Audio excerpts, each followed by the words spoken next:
What's going on, everybody? Happy Wednesday. It's that time of the month again. We have another Market Movers live stream, and I have Parker with me tonight. So, as you may have seen in the past, we're just going to be having a nice casual conversation, and really excited to kind of unpack some different topics. We are going to, talk a little bit about some new things in Market Movers initially, and then we're just going to talk about, some of Parker's thoughts on what's going on with the sports card market. Maybe what's going to happen with basketball card prices coming up and NFL season. We're going to be, in preseason before we know it. And we're going to have a little bit of fun kind of talking about a would you rather scenario with a budget and which cards would Parker and I buy for our kind of PC, maybe long-term investments. So a lot of fun topics. Hopefully we'll have a decent little turnout tonight and some good engagement in the chat. And so I will just jump over and highlight, let's see, a couple of things. Let me actually just go ahead and bring Parker on here. Parker, what's up, man? What's going on, guys? All right, let me make sure I can see the chat here. It looks like we've got Kelly, which is nice. And we got Jason, James, we got Brad, comeback card investor. And I'm surprised. I mean, if Brad's watching us and he's not watching Tampa Bay, I'll be surprised because I did let Leon, our new project manager, off the hook tonight to watch Tampa Bay, it's his number one favorite sports team. So I said, dude, no, you do not need to come on the show. You can keep us in the background and watch Tampa Bay try to close them out tonight. So Brad's saying go Bolts. And Jason's giving some props to Brad. Enjoy your content. Yes, absolutely. And if you let us know in the chat, if you guys are going to be at the National, Parker and I will both be there, barring any unforeseen catastrophes. So I'm really excited. My first time going to the National. Really, really excited. And it's nice because it's just a little drive for me. Just a short, like 2.5, 3 hour drive to Chicago. So I'll be driving down. And we got Wisconsin Collectibles. Wisconsin Collectibles, funny enough, bought a card for me recently and then realized it was me. So we had a nice little connection. Just got to chat a little bit over email. So that was cool. And Kelly says she's watching Loki. That'll be what I'm doing after this. So my wife and I have been trying to keep up on Loki as well. That'll be right after this. So we'll try to keep this to roughly an hour. Is it that good, Loki? It's pretty good. Yeah, there was one episode that was weird. And I thought one of the episodes a couple of weeks ago was a little odd and kind of didn't have a good cadence, but overall it's been very interesting. It seems like Disney's doing a good job with the Marvel spin-offs and turning these into little series and very good acting for the most part. So, I mean, I'm in the minority now as far as, people in the office who are into this Marvel stuff. So yeah, we're gonna get you sucked in. We even created a little side Marvel Slack chat channel, so we weren't bothering everybody in the general chat on our work Slack. So let's jump kind of into some things. So let me share my screen, and I will actually share this time, unlike that one week when I thought I was sharing and was not. All right, so you can tell me, Parker, you can see my screen, right? Hang on. Who is this? Day in the comments said, come by my table. I'll let you fondle my beard if you buy a card. Who is? Oh, man. He does have a pretty righteous beard. Look at that. I mean, yeah, my wife tells me to keep mine short, so. I can't grow one. It's lucky beard. Not my cards. Someday, you get into your 30s, maybe you start losing a little bit of your hair like I did. I had a stash going for a bit. Yeah, I think that was good choice to get rid of that. So, all right. I hope everybody can see my screen. Let me actually look at the YouTube and make sure that everybody can see it. For some reason, I have that on another page and it keeps crashing out. So hopefully that's not happening to other people. All right. So let's see. What did I want to talk about here? So one thing kind of cool. You may have noticed we added the little rookie card logo onto the quick search. So just a small improvement, but that's a nice little add. And then this actually just launched today. If you go to price movements by player or any of these price movement screens, there's a little rookie card only toggle now, similar to the popular card charts. So if you want to see what's going on with a player's price movements only on their rookie cards, right now, as of today, it launched here, you actually have to click search again. Tomorrow, probably there'll be a fix just that'll dynamically update when you click this little toggle. But that's kind of how you do it. And then it'll show you only the rookie cards for these players. So for example, if I type in like LeBron, I hit search, you'll see in the last 7 days on his rookie cards only up 11%. If I uncheck this, you'll see he's up 9%. So it does adjust everything, which is kind of cool. And by the way, take a look at this, 316 cards just over the last, let's actually, if we look at this, we have over 1,000 LeBron cards in the database, different LeBron cards in the database. So that's a nice segue into the fact that Parker and I collectively, and Hammer as well, have been hammering away at new card ads. And if you come over to our info section and go to recently added cards, you'll see I'm just looking at the last 30 days here. If I scroll down, yes, this number is correct. We've added over 75,000 new cards to Market Movers in the last 30 days. And expect that number to keep going up rapidly. We are working really hard, and we are laying the framework, adding the most popular players and cards from sets, and then building off of that, and trying to be more comprehensive so that whether it's, Sadiq Bey or, Hamidou Diallo or Zion Williamson or Ronald Acuna, the cards that you're looking for will be in here. Whoops, I did not mean to click that. So, although look at that, nice. Novak Djokovic cards. So any other thoughts on that, Parker? Not really. We're just we're at light speed compared to even just a few months ago as far as card ads. Just our processes are getting a lot better. We're just hammering away. Yeah, for sure. And so Wisconsin Collectibles, good suggestion to add the rookie card toggle to the intelligence reports as well. Yeah, that would actually be a really good idea. Really good idea, because like you said, that gets skewed. One thing you may have noticed, and I won't spend a lot of time on this, but maybe I'll do an episode on this in the future a little bit or something, is that on the intelligence reports, the ratios for, like, say, silver to base and other things tend to be much higher for veterans, non-rookie cards, than they do the rookies. Like a LeBron silver tends to be like a totally different ratio. So yeah, good call on that one. Let's see here. I'm just looking through the chat. Yeah, okay, thank you for the setup, Joey. I did not even have to bring this up on my own. So our development team has been working really hard on getting the popular wax ready. There's a lot of work involved with that. It's basically, kind of building a parallel Market Movers in a way. And so what you're actually going to see when we do finally launch this is a new sort of top menu. And we actually plan to kind of move this search to be more of an omnipresent search bar at the top, and then to have a drop down here to toggle between cards and wax. And so when that goes live, the first thing you'll see is My Sealed Wax, and then you'll see a chart icon for Chart Sealed Wax, which will probably say Chart Other Wax, as well as Popular Wax. And those will be the initial options. And then over time, what we'll do is we'll add in wax price movements, wax alerts, other similar things like we have for popular cards. So we'll be launching that soon. We've probably got a couple more weeks worth of work and just testing. And then we obviously have to set up all the data for some of these wax products and pull that in. So we're getting very close. We expect to have that by the time we're at the National, ready for everybody to test out. So thank you for that question. And let's see here. Jeff asked, do you use the find deal option in Market Mover software to find good deals?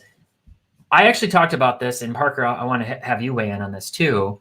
I talked about this in one of the episodes that I recorded for this channel, for the Market Movers channel, about kind of what my process is and how I go about it. But I do sometimes use this deal search. Sometimes I've definitely gone in there and looked to see if there's anything that's a really good deal. More often, I tend to be more laser focused, and I'm kind of looking at the charts and the price movements. I follow the same kind of strategy that Brad does on his channel, on his Comeback Card Investor channel, which is to kind of look to buy low on some of the price movements by player or by card, and to see which ones have gone down the most in the last 30-day period. And then I also do use the ratios to look for great opportunities, maybe where the 9s are super low or something. And then I come out to the popular card charts just to validate the trend. And right from that screen, I tend to navigate using the, using the little like quick search button. So if I click on this chart, for example, one thing I'll do is sometimes I click on like just a little for sale on eBay and go out and look for the deals that way for the, auctions and for buy it nows and things like that. So what about you, Parker? How do you typically try to look for good deals or decide what you're going to buy? Yeah, well, me being a Mr. Low Pop, a lot of the cards that I'm kind of hunting for either usually don't even have sales in the last 90 days, or they're like so scarce, like there's just no point in actually having us add them to market movers because of sales. So I use a lot of the eBay, like just save searches and just constantly flipping through them. But then I guess for more like of the specific players who I want to potentially buy their base cards when they kind of get into a certain range or like their color parallels, usually what I go for. I just set up the price alerts. That's what I mostly use. Yeah, that's a good call. I do the same thing actually with price alerts. I set price alerts for buy and for sell opportunities. And those are huge. I can't tell you how many times I've gotten email notifications like this card is above or below a certain threshold. And then I go check it out and I can find some good deals. One thing to your point about buying low pop cards is that I still tend to use the charts themselves for the more ubiquitous cards, the more common cards, to find like which players are trending in a certain direction. And then like you said, I might hone in on the lower pop ones. I tend to buy like from Prism, I buy a lot of the like red ice, orange ice, stuff like that. I just think they're a little bit safer bet than like the base cards. What I'm kind of excited about is now that, like I said, our processes have gotten so much better that we can actually, it used to be that it wasn't, it took so much time, wasn't really worth it for us to even spend the time to add lower population cards. Now that we're so much better, we have some cards, we can start adding some of these low pop cards that like someone like me might be interested in, which is awesome. I've already started to see a bunch of them showing up. So yeah, when we've talked about this before, there's almost like two different, not different philosophies, but two different benefits to the types of cards that we have in here. The more common ones that sell all the time are what help inform those trends and really generate like the price movement trajectories, and you can see the trend lines over time. The benefit to having the low pop stuff is that you then have the history beyond the 90 days, whether it's buy it now, prices, best offers, and auctions. So kind of two different scenarios, but sometimes it's really nice to see that. And I know Jeff in the Miami video, I think it was kind of explaining his thought process a lot about how he was getting to comps like the Jordan auto he had and some other things like, okay, here's what Jordan's price on his rookie card has done since this time frame. Here's when this card last sold in this grade at a 3x multiplier. Sometimes you have to kind of piecemeal that stuff together, but I really do think that's how a lot of people do it without just putting it straight out to auction and and letting it ride that way. So yeah, that's where the ratios can actually come in handy.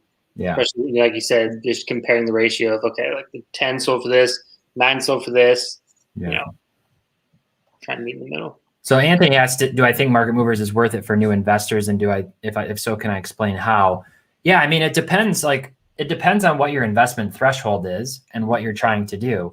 I always tell people if they're like brand new getting into cards, spend a healthy amount of time doing research. Like I don't want anybody who's not going to get the benefit out of market movers right away to do that. I also don't want them to like take uncalculated risk or do things that aren't informed. So I honestly think the best way is to consume a lot of content, our channels, as well as there are many others. I've mentioned Brad's channel. There's Personal Finance. There's so many good channels about buying and selling sports cards, and some of them are really niche into specific sports and do a really good job in those areas. So target in on what you're going to buy, and then if your budget, if depending on whether you go with a light plan or the pro plan, $25 or $50 a month, it's just going to depend on how much are you actually investing into cards. One thing you can actually do too is you can sort of alternate months. You control your subscription. So if you wanted to sign up for pro and like get all your cards into my collection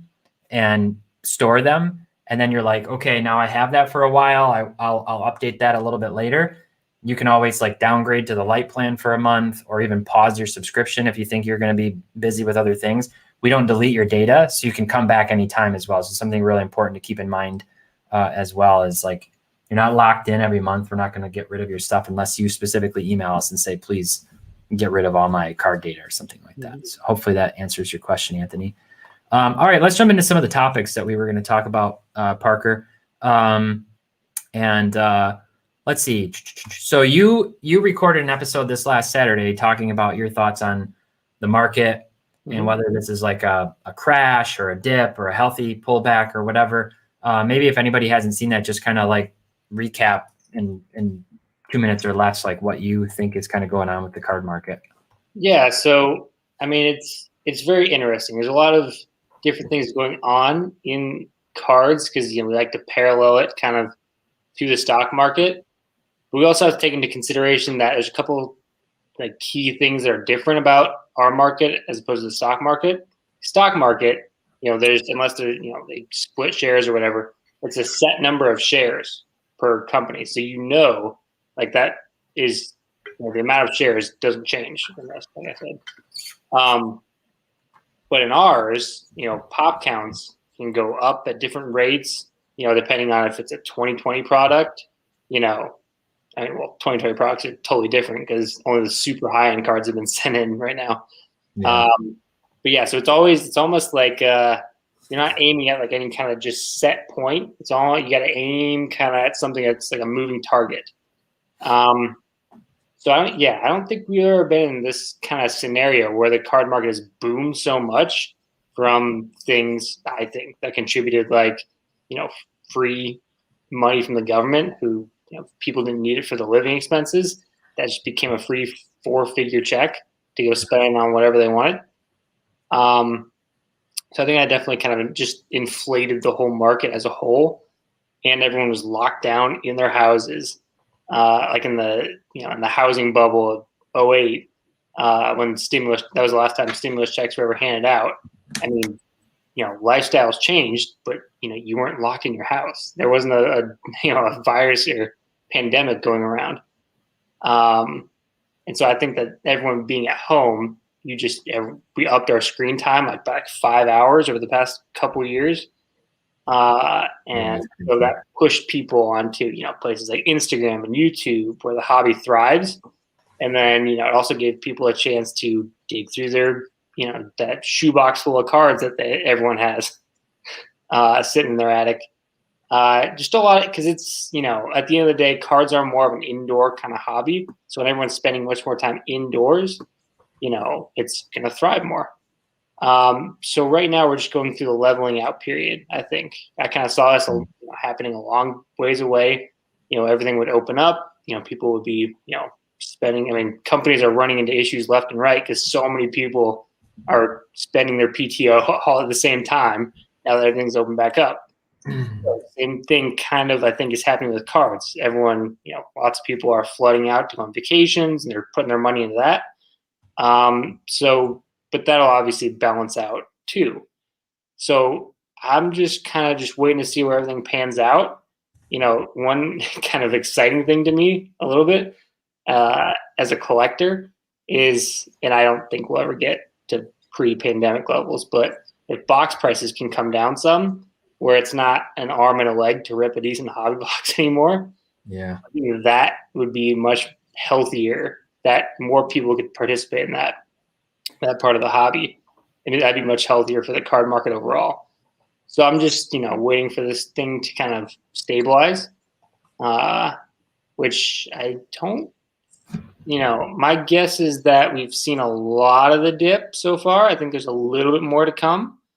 But I think it'd be interesting. The National could mark a certain point where maybe we've hit some kind of leveling off period. That's kind of like the timeline that's kind of formed in my head. Yeah, well said. I think you bring up a lot of good points. To your point about wax prices went so crazy. Mm-hmm. And then you would see, you still see some of it, but I think it's because the population is so low with the cards. But like, there's just no reason like certain LaMelo Ball cards should be going for the same price as some of the like more than some of the like Kobe autos you and I are gonna like talk about. I saw yesterday like a LaMelo Ball PSA 10 Prism blue to 199 or whatever was ended at like $11,500 or something, and I was like, there's so many other cards that you could have, and we'll talk about that that you could have, but that's all tied into the wax prices and people trying to get the return and the ROI out of the box price, and some of that just stuff went crazy. Anytime you have a market of any kind see the kind of sudden price, like meteoric price rises, it has to come down. It can't outpace like normal inflation that significantly. Yeah, they're just unsustainable. Yeah, and I just think like if something weird had happened and the manufacturers, Topps, Panini, had said we don't care about making money, and they hadn't increased print run at all in the last 3 years, then a lot of these card prices might still be like super high, kind of like early year soccer stuff and whatever else, because the supply wouldn't be so super abundant. But it's creating a really, really weird dynamic in this card ecosystem where I think you literally have twice as many cards year over year being printed from like 16 to 17 to 18 to 19 to 20. Yes. And so now people are trying to think like, wait a minute, how much should I be paying for a LaMelo versus a Zion versus a Luka versus a Tatum versus Jokic? You know, like they can't. And so that's where the pop count information, like you said, comes into big play. I also think that I'll point out who was it before I lose this? Yeah, comeback card. Brad said that supply is such a is as much a variable as demand is. As far as to hit on that supply point, it's not helped that the biggest sports, like football, basketball, are controlled by one company.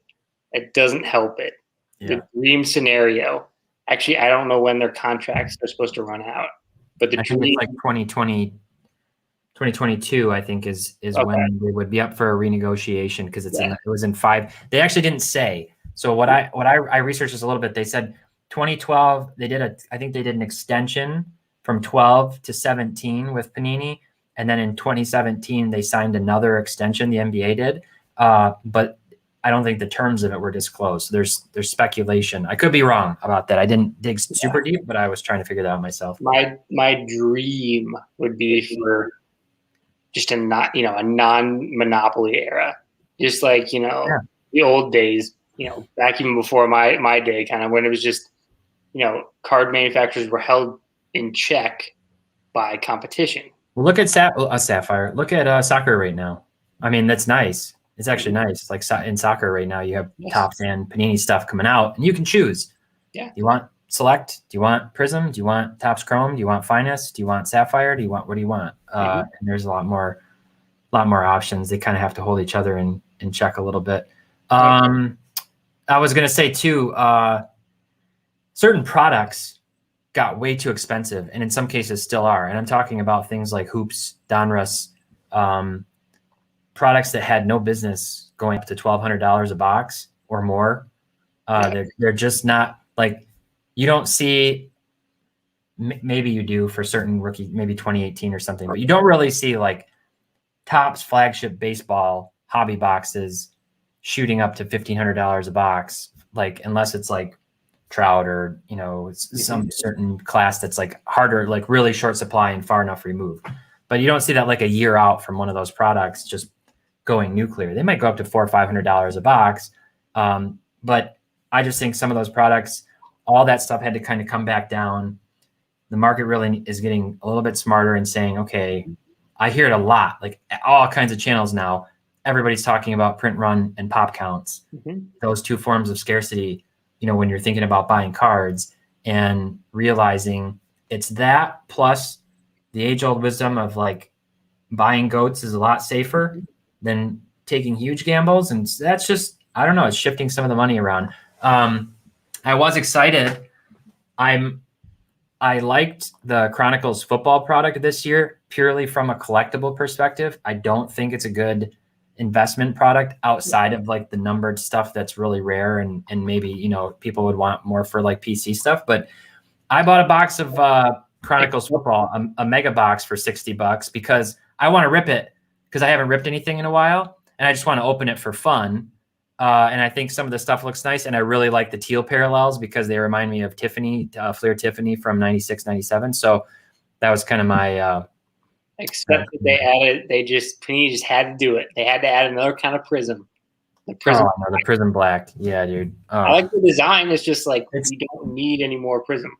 Yeah, it's sharp. And obviously putting the word black in it makes it tricky when you're normally the blacks are one of one. So. Yeah. Okay, let me scroll down here and check out some of the other comments. Yeah, I think Wisconsin Collectibles is right about collegiate products. I wouldn't be buying into that. That's not how I would be spending my money unless if I want to buy collegiate, I'd be buying into breaks for specific players or teams. If I'm like want to collect a player because I like if I like Wisconsin or if I like Michigan State or Notre Dame, but I just those products are really expensive and they don't have a long shelf life in terms of popularity after. Will we see like actual college cards made now that they can make money? Probably. I would think so. Probably see Leaf doing something or, you know. So let's see here. Just checking out. Looks like this is getting some good comments going. Brad said he'd love to see MJ cards again. Yeah. Yeah, I mean, wouldn't we all? Can you imagine like what a color blast Jordan would be? I mean, I almost like somebody's just elbow Jordan, like, hey, you know, there's this whole massive community that would their heads would explode if you allowed them just to print cards of you. Like, you don't have to sign anything. We're not asking for anything. Just allow them to print cards of you. Is that too much? They'd make Chronicles with 163 parallels of Jordan. Oh no. There's another dynamic here too that you were touching on. I don't want to spend too much more time on this, but things opening back up. There's always this dynamic. Once people transcend their basic human needs with their money and their income, then there is always this question of experiences versus material goods, right? How am I going to spend my money?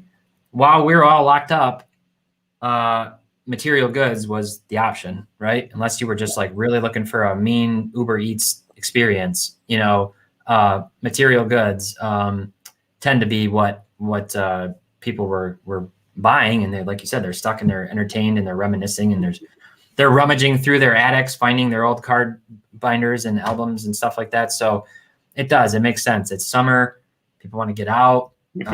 They're spending money in other ways, and you know the economy is doing some funny things, and certain gas prices are up and other things. So money's tightening up for some, you know, in some ways. So we will see. I think the grading company, I think PSA being closed, and I think that's had a huge impact. And now that there's stuff coming back, a lot of people have been probably rightly talking about how the market may get flooded, but I don't think it's going to get super flooded right away because the market has dipped back down and there's a lot of people probably waiting. So it's going to be an interesting dynamic over the next 6 months still, I think, but that leads me to my topic, the episode that I recorded for this Saturday's channel, Market Mover channel video.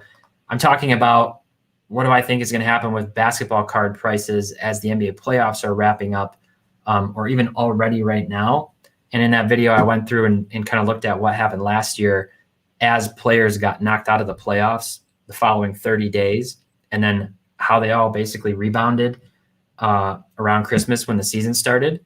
So definitely check that out this weekend. If you're not subscribed, do that so you can get the notification. I think that'll be a fun topic.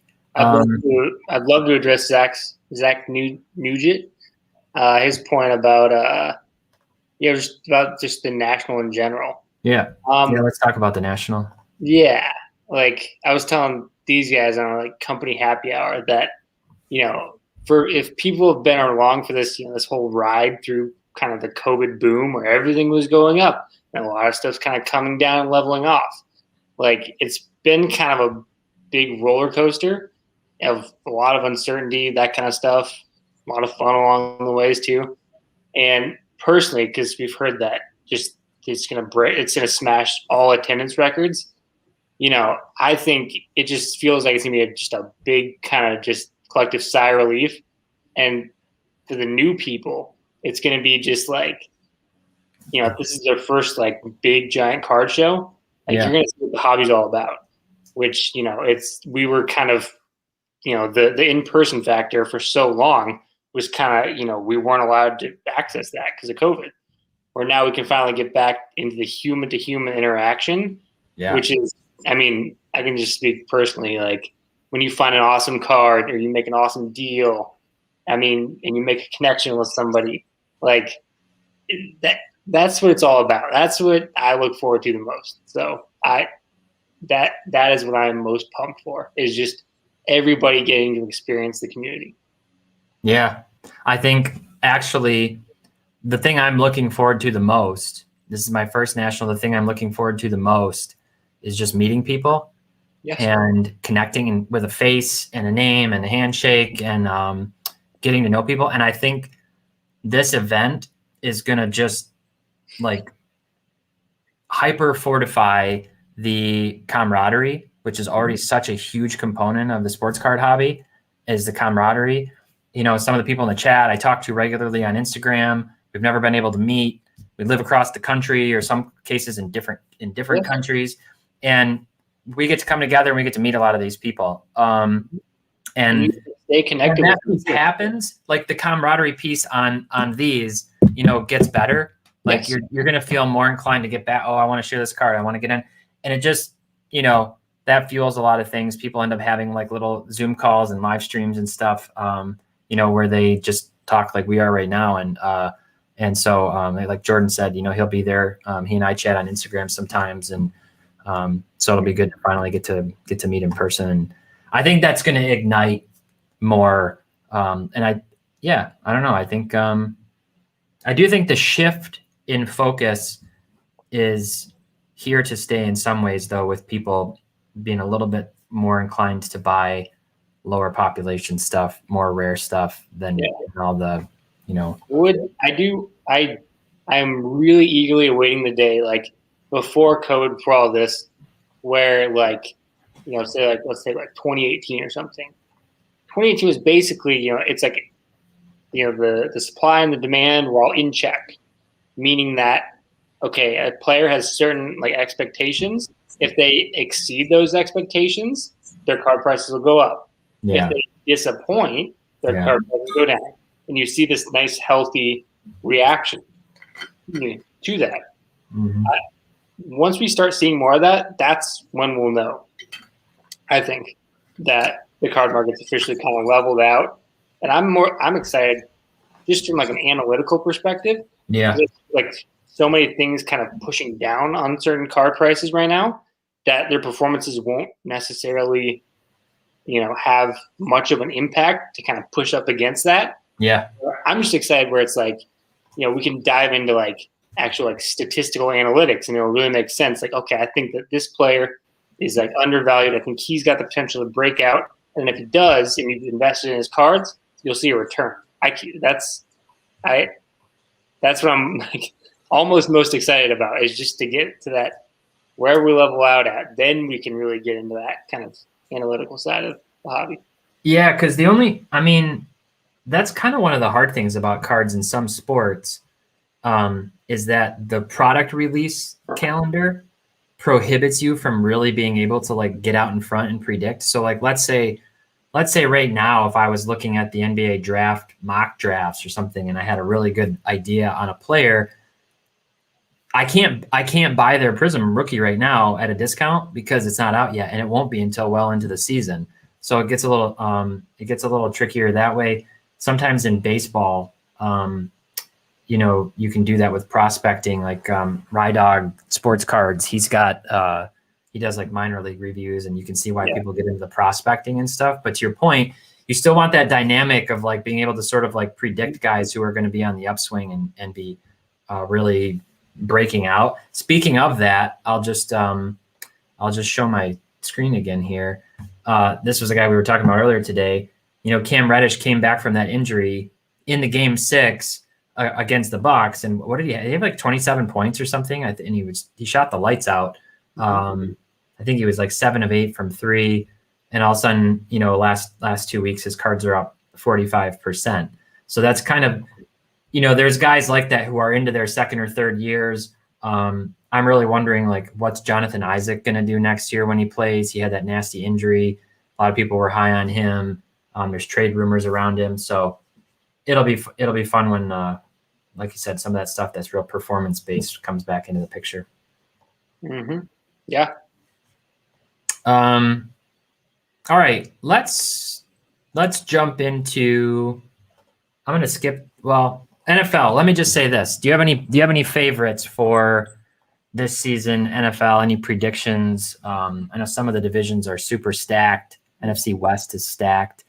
But who do you like this year in the NFL, and thinking about players or cards in that same vein? Player wise, just team and players, like anybody to break out, but teams that might do well. Kyler Murray. He to me is kind of in the same spot because I thought Josh Allen was so. I have to also admit my losses too. Is that I remember early 2020 or early last year, I was buying a bunch of like 2 football players, Josh Allen and Sam Darnold. Because again, kind of back when the market, very beginning of 2020, when the market was still kind of in balance, I'm like, okay, these guys are undervalued enough, but they have the potential to I saw a bunch of potential in them. So Sam didn't turn out, but Josh Allen did.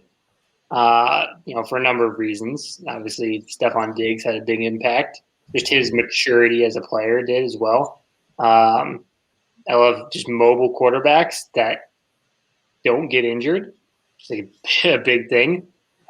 Which even though Kyler's undersized, he has that baseball background, so he can just slide on a dime. So he doesn't absorb as many hits as a 6'4" guy maybe would. So I like that about him. And then obviously the addition of AJ Green. They obviously have DeAndre Hopkins. They also have JJ Watt. They're like Texans 2.0. And then I think I saw Pro Football Focus has, the offensive line ranked 11th, which I think we should all be looking at offensive line stats if we're looking at quarterbacks because it's a 1-to-1 comparison. So 11th going into the season is respectable. He's not going to be running for his life. And basically, I think it's just he's going to have the time. I think everything's primed for him to have a breakout season. Yeah. For a quarterback, for example, for a quarterback, I think that I've said it a long time, the offensive line matters way more than the wide receivers. Yes. Unless you have a truly elite Calvin Johnson type receiver like Stafford had with a horrible line where he can just literally throw it up. You can throw it anywhere. And Calvin will catch it. But he had that a little bit with Kenny Golladay, who's a great possession receiver, can just always wins the possession battle on stuff.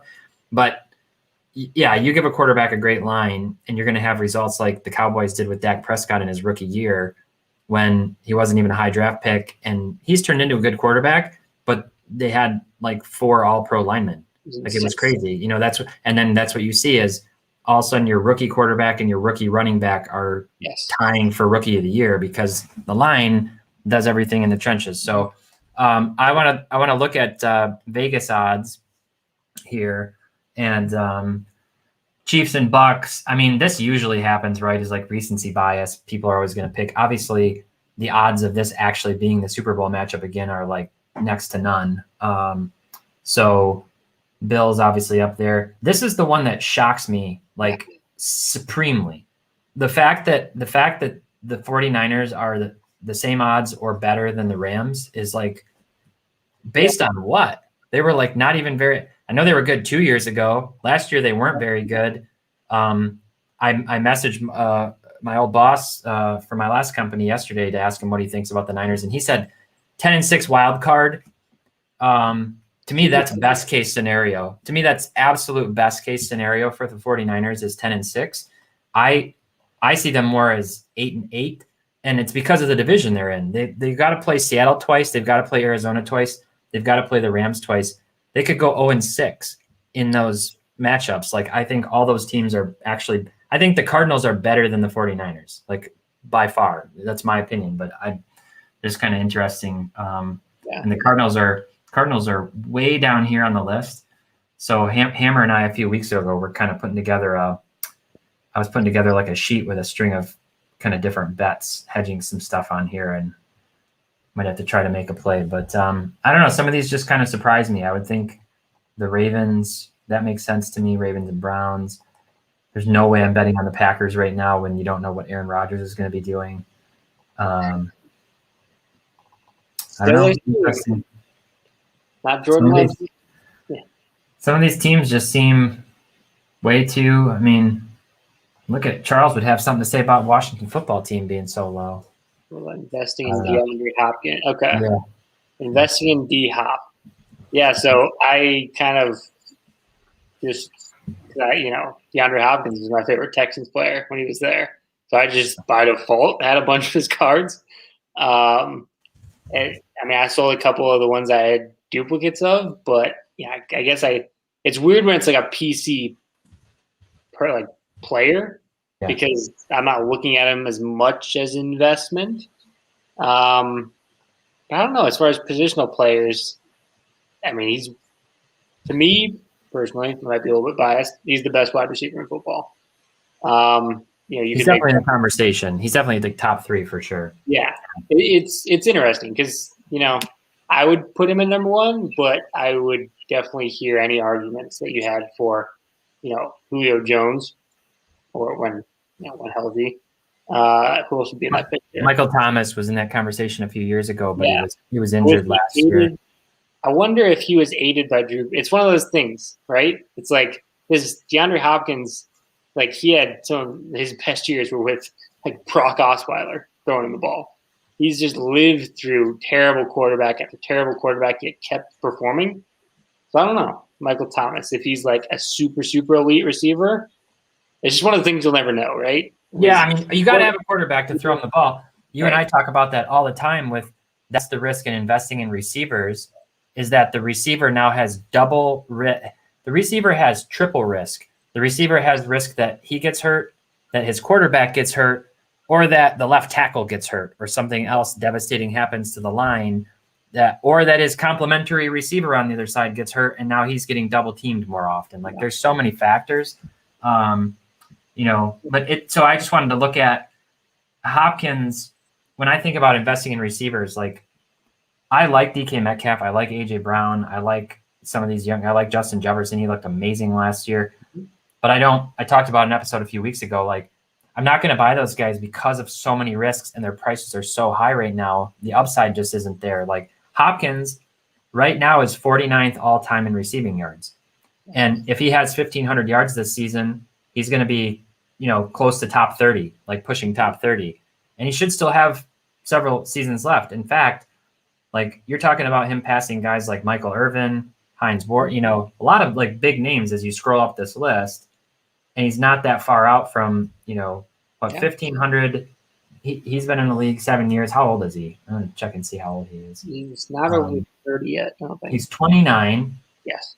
So, I mean, if he stays healthy and plays until he's 35, not that he's going to have 1,500, yards a season or anything like that, but look, last year he had 1,400 yards. Real quick, look at where's AJ Green on that list? He's below him, and he started 2 years before.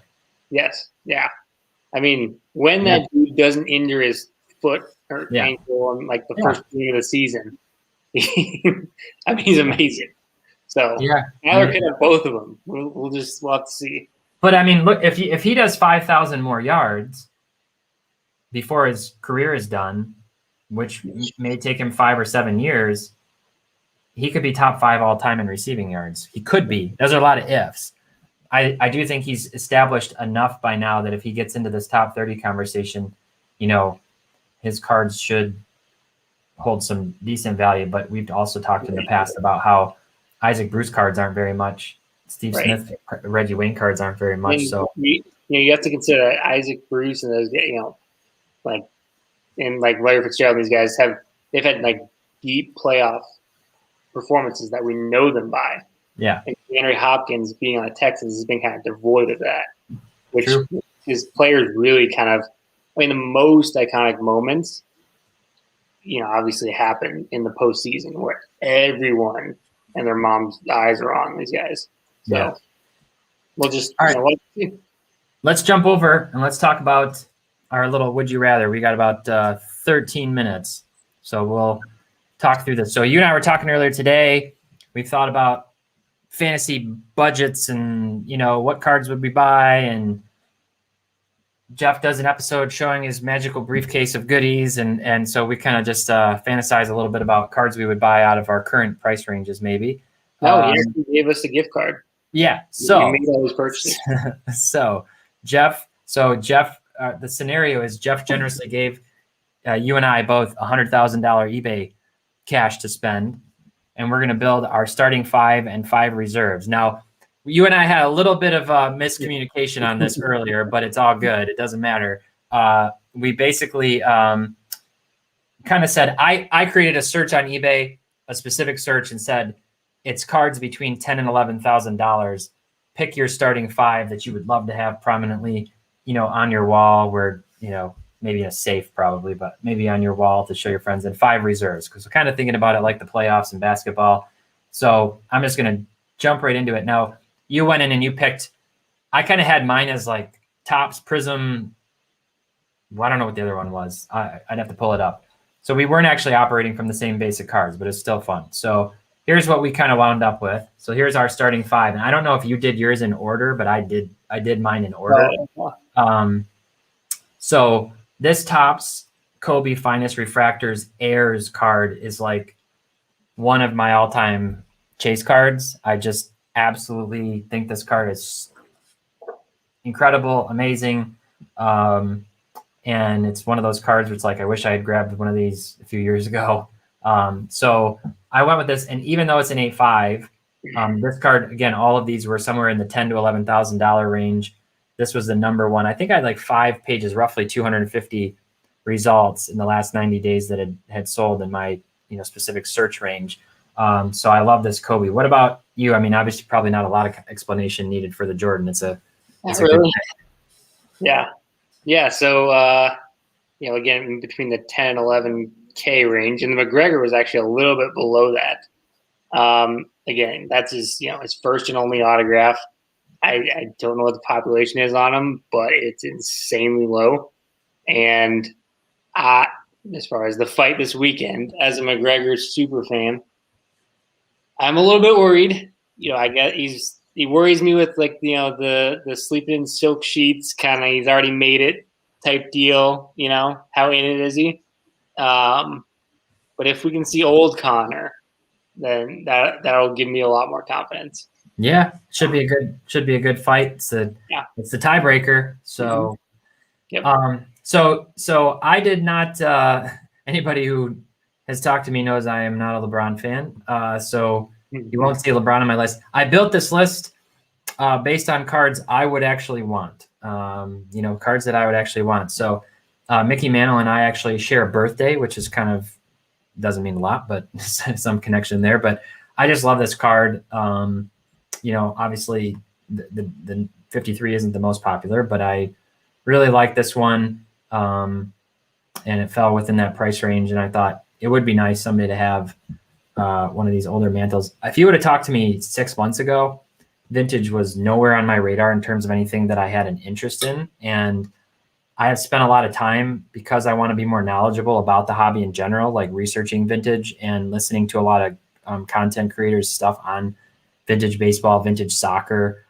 Some of the colors on these cards, just really spectacular. So I've gotten much more into vintage.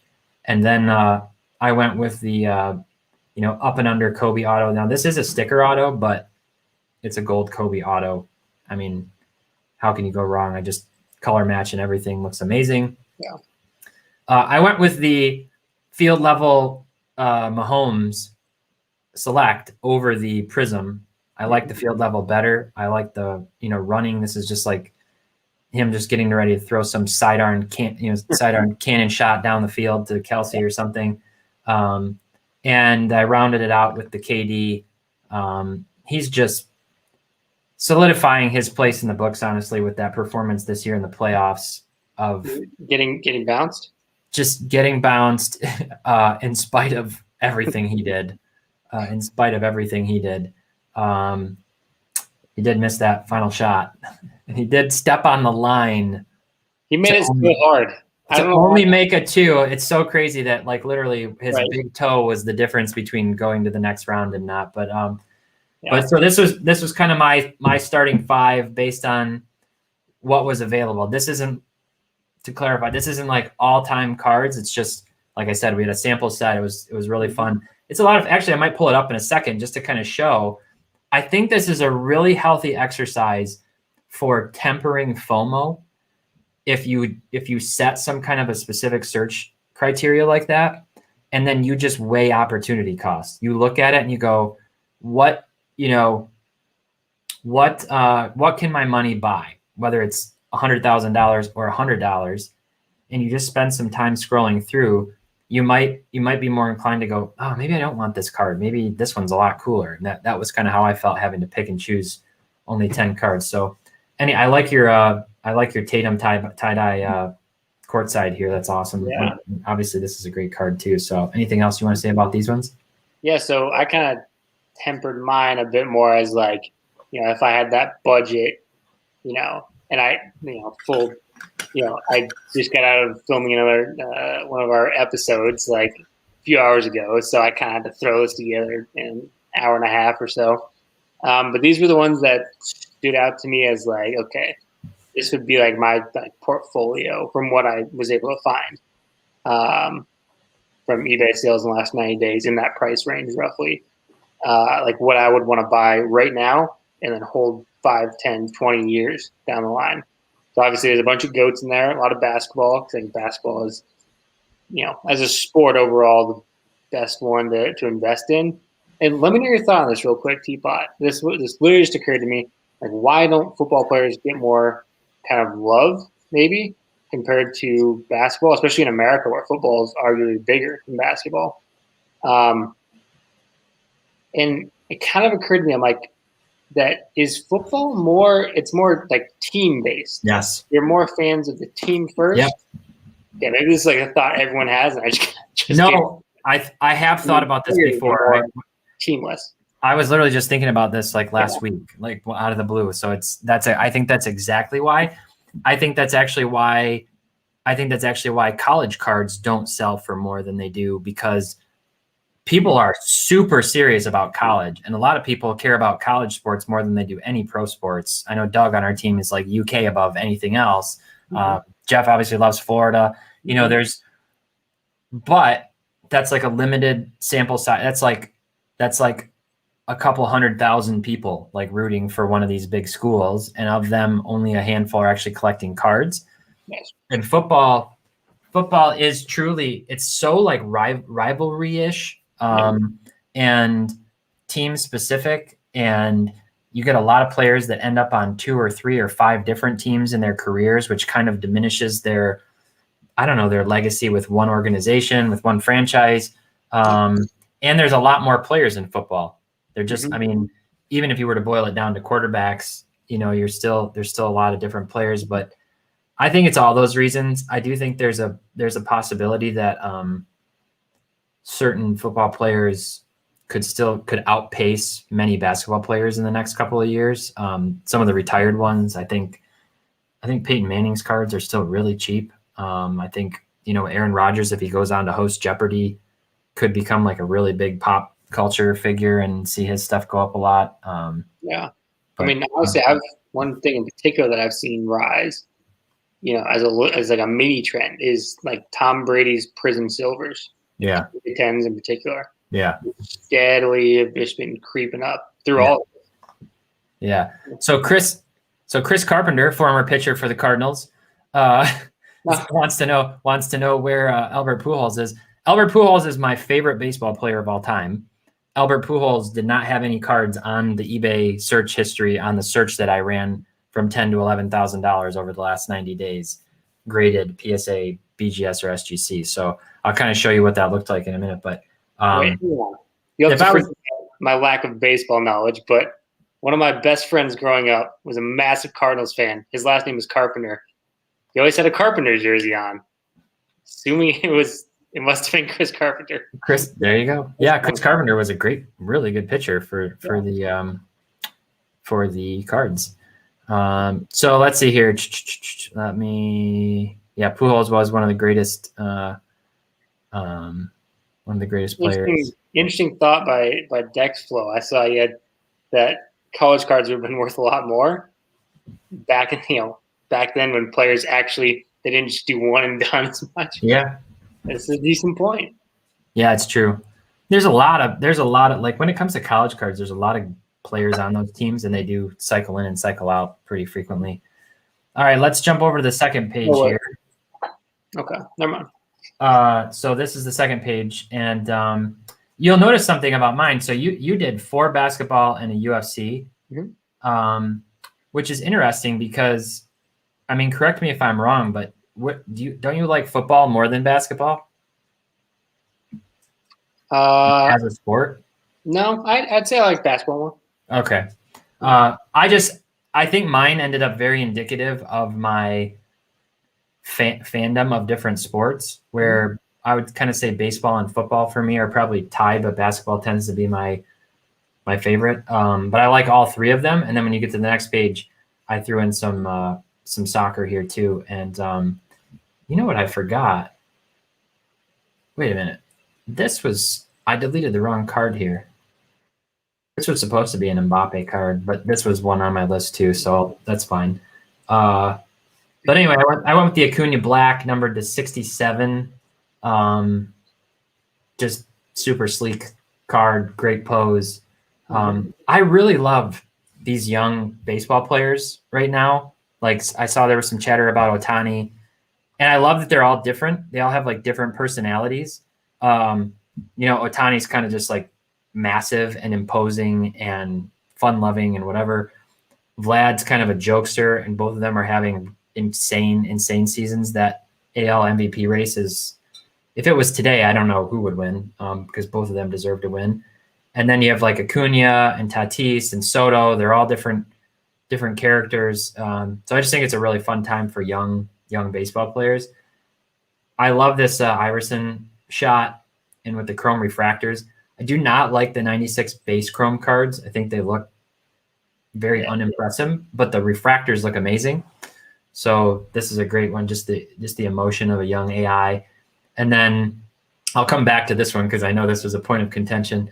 The Kabooms, Messi, I remember having opportunities to buy this card and the Mbappes for so cheap, $400, like, compared now, PSA 10 for $10,500.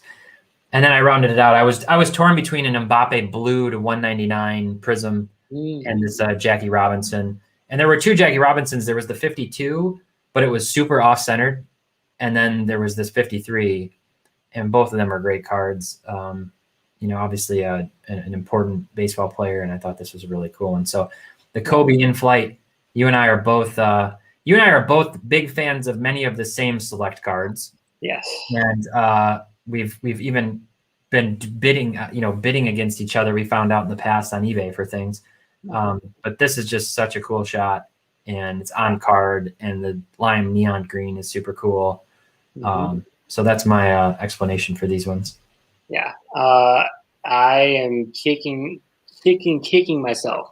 I passed on a D Wade in-flight signatures at, I think it was the last Dallas card show.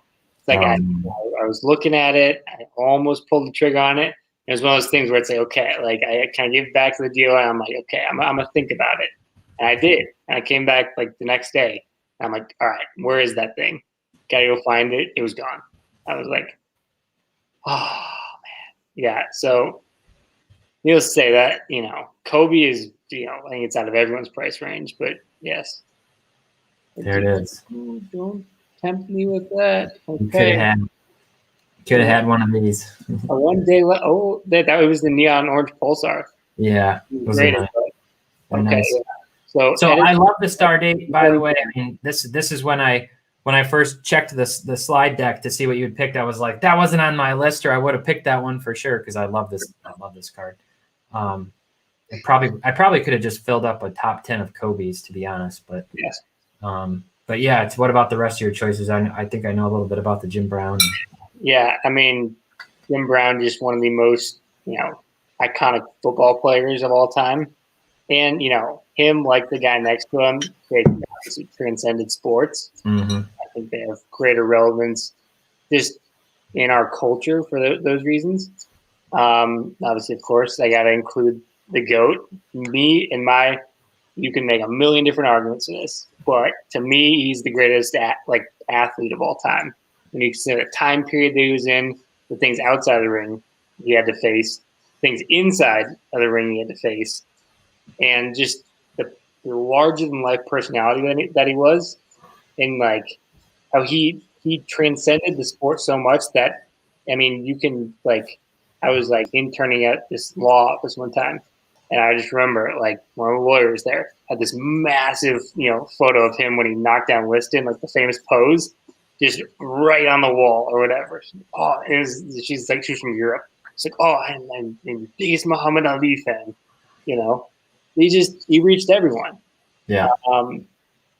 And then I found this Donovan Mitchell cracked ice contenders on card that just more so that I just believe in Donovan Mitchell as a player. From what I've seen, I love the attitude. I look for that. Trevor Lawrence worries me. I haven't really I've heard things about him, maybe that he just doesn't have.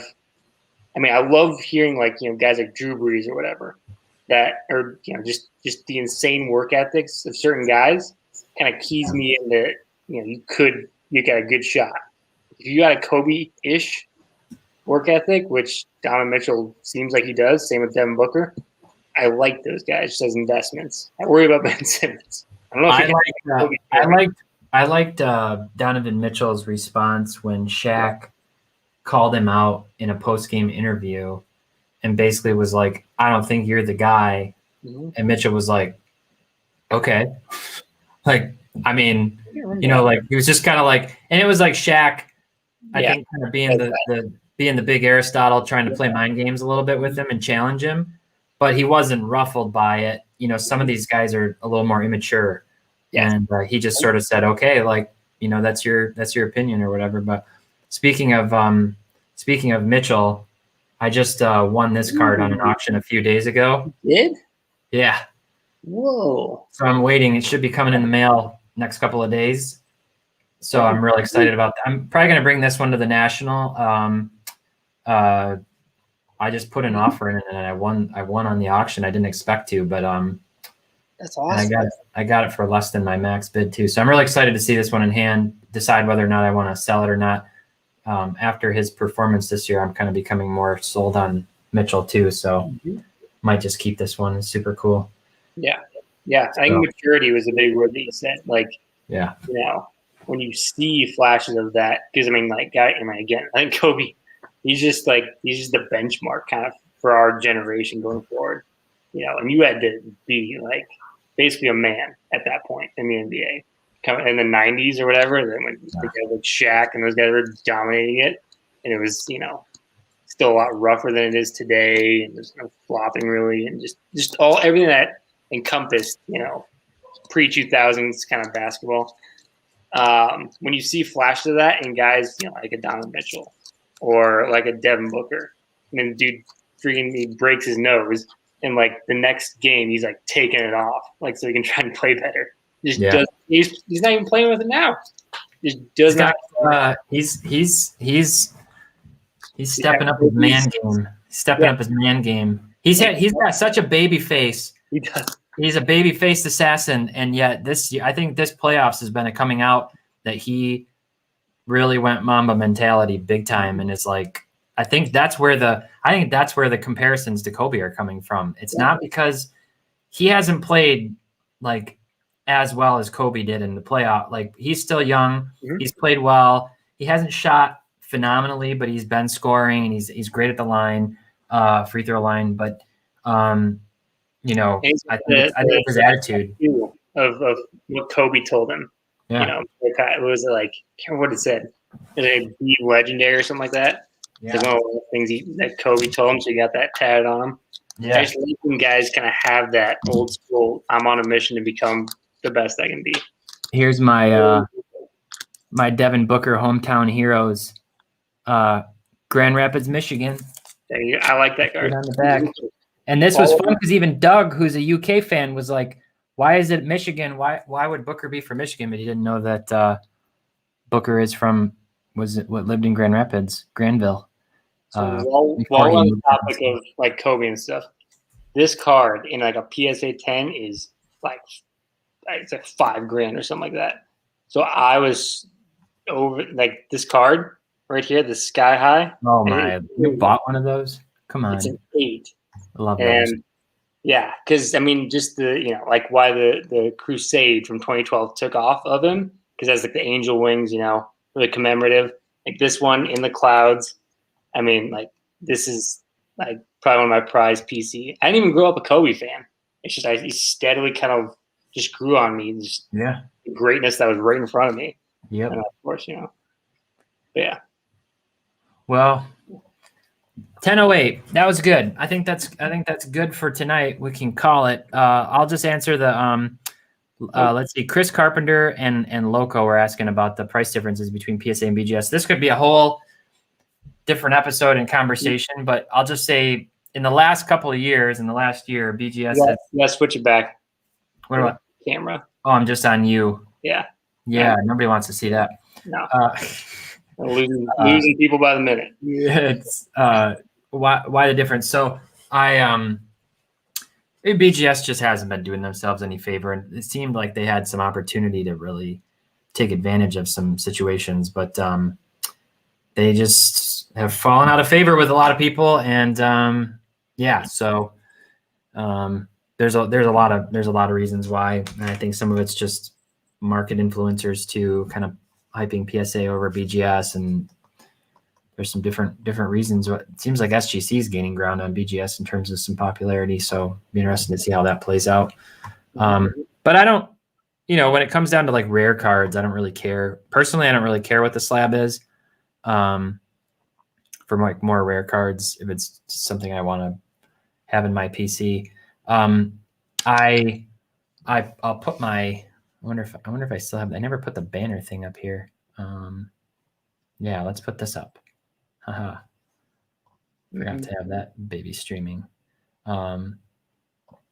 So anyway, you can check out my Instagram. I posted a video recently of my card wall, and Parker, you were saying we could do our top 5 from maybe next time we'll do that. But I'll just show off one more mail day here. Just kind of another fun. I don't know if you'll even know who this is, but you remember Dan Marley at all? I know who that is. Yes. Yeah, Dan Marley. Dan Marley was actually from Michigan, Traverse City, which is where I was born. And these Raining Nights Noirs are cool. I know some people don't like the gold marker. The one thing I wish is that it was a little bit finer tipped marker, so it wasn't quite so like such a like thick auto. But I liked Dan Marley a lot. He was a great shooter, and obviously played on the Suns and on the Heat, and great 3-point shooter, especially for that era. So Thunder Dan, yes, Chris. So any other last things you want to show off, Parker? Well, I have one little thing. This is not a very expensive card. So just prefacing it, I didn't spend the farm to get this, but I saw this on eBay and I just had to snag it for you. So I'll be giving the national. Spoiler alert. Yeah, man. This is a good time to show you. Yeah, well, I have that other Larry Johnson that you gave me probably in the box right behind me, which was sick. I love Larry Johnson. I should have worn my jersey tonight. That kind of reminds me. I'll switch us. I'm going to switch us back here. Whoops. It's not a sideways card. I picked up this randomly this Toby Gerhart gold Topps Chrome refractor rookie card. It was like it's 32 of 50. That guy was such a beast for one season, basically. And I don't know. Yeah, he was kind of a fun college running back, and this I think it was $1 plus shipping, which was crazy. It's like, okay, I'll take it. Yeah. So yeah, Nice. that's all I got. Alrighty. All right, what's the score of the hockey game? We'll check. Let's see. I thought it was 1-0 earlier. Brad, give us an update. There's still 1-0, end of the second. All right, Leon's on pins and needles. Oh. Leon's going to call into work tomorrow. Yeah, well, Celebration. Leon and Brad to meet at the National. Yeah. They're going to have to talk Tampa Bay. Exactly. All right. Well, thanks for joining me, man. And everybody, thanks for joining the chat. It's fun. It's always fun. I like just having the opportunity to talk about cards and fantasize about $100,000 budgets and stuff. No, that like was real. That was 100% real. Yeah. Jeff's generosity is abounding. All right. That's it. I'm going to end it. So long, everybody. And we'll talk to you later. Yep. Can't wait to meet you guys at the National. Likewise. Yeah. Be great. A lot of fun.